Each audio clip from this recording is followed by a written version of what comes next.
Now the G20 ministers, after the discussions today and the negotiations which preceded it, we have agreed to issue a common position where the G20 as a group has come together and arrived at a consensus on many important issues.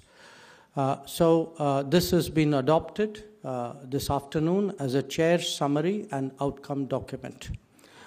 This would hold us in good stead as we move forward with other working group meetings of the presidency and, of course, in preparation for the summit which would take place in September.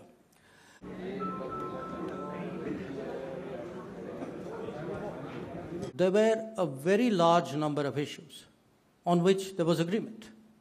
And in fact, if you look at the detailed picture that I have presented to you, there was agreement on various aspects of strengthening multilateralism, on promoting food and energy security, on climate change, climate action, ensuring biodiversity, on gender issues, on global health, on counter-terrorism, on new emerging technologies, counter-narcotics, how do we go about with development cooperation. As to why the foreign ministers could not come to a consensus, we know India was trying. But there were issues, and I think the issues, I would say very frankly, concerned the Ukraine conflict, on which there were divergences. So on the bulk of the issues, we were able to get an outcome document. There was a chair summary because there were differences on the Ukraine issue which we could not reconcile between various parties who held differing positions.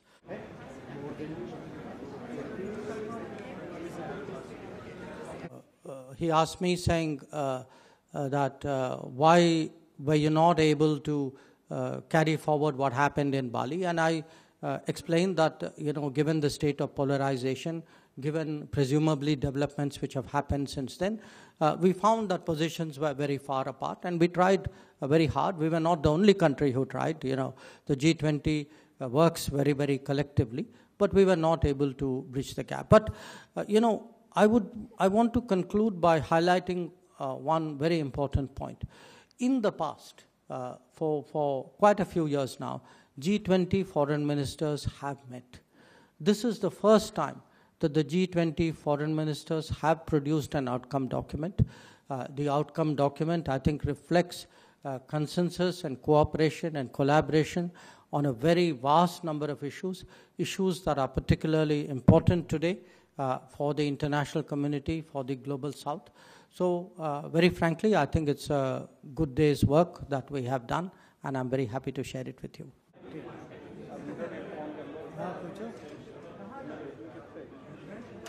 With G20 countries expressed on the need to strengthen multilateralism in the context of the dramatic changes in the global order, and the G20 recognized in the context of the UN the essentiality of reforms and the need for reinvigorated multilateralism.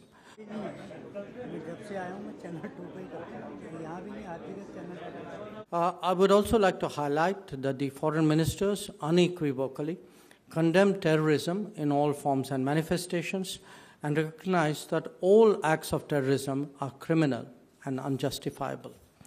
They called for strengthening of efforts to deny safe havens to terrorist groups, freedom of operations, movement and recruitment, as well as financial, material or political support.